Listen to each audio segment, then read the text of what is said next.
Assalamualaikum warahmatullahi wabarakatuh. Perkenalkan, nama saya Irsad Ginanjar dari Prodi Teknologi Mekanisasi Pertanian, Politeknik Pembangunan Pertanian Bogor. Pada video kali ini saya akan menjelaskan mengenai pengujian kapasitas kerja lapang. Nah, untuk pengertian kapasitas kerja lapang itu sendiri yaitu merupakan kemampuan alat atau mesin dalam melakukan suatu kegiatan yang menghasilkan produk dalam suatu luasan lahan tertentu atau pekerjaan pada pengolahan tertentu. Nah, hasil kerja alat atau mesin tersebut dapat dikategorikan menjadi dua, yaitu yang pertama ada basis area. Nah, basis area ini di mana kemampuan alat atau mesin yang bekerja pada suatu luasan lahan tertentu, maka hasilnya dalam satuan hektar per jam. Kemudian yang kedua ada basis produk, yang di mana kemampuan alat atau mesin yang mengolah suatu hasil produk, maka hasil satuan akhirnya yaitu ton per jam. Nah, kapasitas lapang ini dibagi menjadi tiga, yaitu yang pertama ada kapasitas lapang teoritis, kapasitas lapang efektif, dan efisiensi lapang. Nah, untuk pengertian kapasitas lapang teoritis, yaitu merupakan kapasitas yang diperoleh alat mesin dalam mengerjakan lahan atau aktivitas panen ketika menggunakan 100% dari lebar kerjanya. Nah, untuk penghitungan rumus KLT-nya sendiri yaitu KLT sama dengan 0,36 dikali W dikali Pi, di mana KLT yang tadi diketahui kapasitas lapang teoritis dalam satuan hektar per jam, sementara W ini lebar kerjanya dalam satuan meter, sementara 0,36 ini adalah ketetapan atau konversi satuan dari 1 meter persegi per second. Kemudian Pi-nya yaitu kecepatan maju dengan satuan meter per second.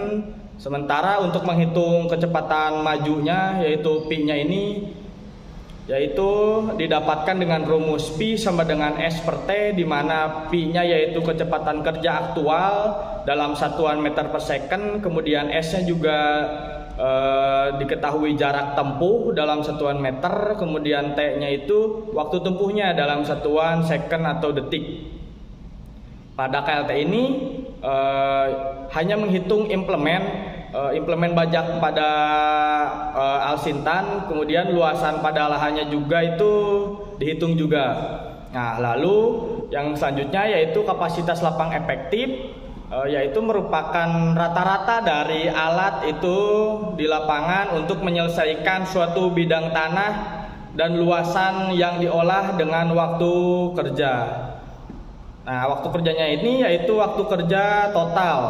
Kemudian untuk menghitung KLE-nya ini yaitu menggunakan rumus KLE sama dengan A per T, di mana KLE ini dengan memiliki satuan akhirnya itu hektar per jam, sementara A-nya yaitu total luas areal kerja dalam satuan hektar, sementara T-nya itu total waktu kerja dalam satuan jam. Nah, pada KLE ini yang dihitungnya ini adalah yang pertama ada waktu kerja efektif dari traktor itu sendiri atau alsintan, kemudian yang kedua ada persentase slip traktor itu sendiri, kemudian yang ketiga ada persentase waktu yang hilang. Nah, hal ini menunjukkan bahwa waktu kerja efektif traktor ini dipengaruhi oleh beberapa hal.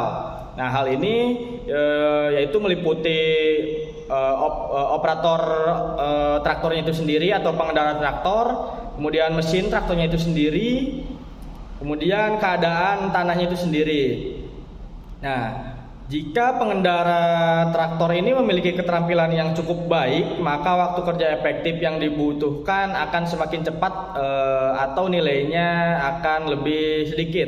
Sedangkan persentase slip traktor akan mempengaruhi persentase waktu yang hilang, karena traktor tersebut kerjanya akan terhambat sehingga akan membutuhkan waktu yang lebih lama dalam proses pengerjaannya. Nah, jika semakin tinggi slip dari traktor, maka akan semakin tinggi pula persentase waktu yang hilang. Nah, slip yang terjadi pada traktor ini dipengaruhi oleh beberapa faktor, yaitu yang meliputi keadaan tanahnya itu sendiri, jenis ban yang digunakan oleh traktor itu sendiri.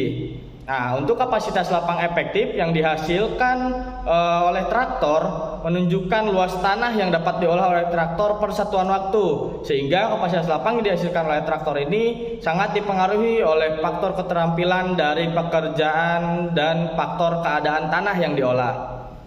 Kemudian untuk yang terakhir yaitu efisiensi lapang. Nah, untuk pengertiannya yaitu perbandingan antara kapasitas lapang efektif dengan kapasitas lapang teoritis. Maka nantinya akan dijadikan dalam satuan persen. Nah, jadi efisiensi lapang ini melibatkan pengaruh waktu hilang pada saat di lapang. Nah, rumus efisiensi lapang ini yaitu yang pertama ada KLE per KLT dikali 100%, di mana efisiensi lapang ini dengan satuan persen, kemudian KLE dalam satuan hektar per jam, kemudian KLT juga dengan satuan hektar per jam. Nah, pada menghitung efisiensi KLT per KLE dikali 100% menunjukkan bahwa apakah pada pengolahan traktor dengan lahan yang ditentukan efektif atau tidak dalam menghitung bahan bakar, efektif juga pada waktunya yang dihabiskan untuk mengolah tanah. Maka semakin luas tanah yang diolah dari hasil waktu yang hilang, slip dan belok pada saat pengolahan lahan, maka traktor tersebut akan semakin cepat juga dalam efisiensi lapang ini. Nah, sekian yang dapat saya sampaikan mengenai kapasitas kerja lapang. Mohon maaf bila ada kesalahan. Wassalamualaikum warahmatullahi wabarakatuh.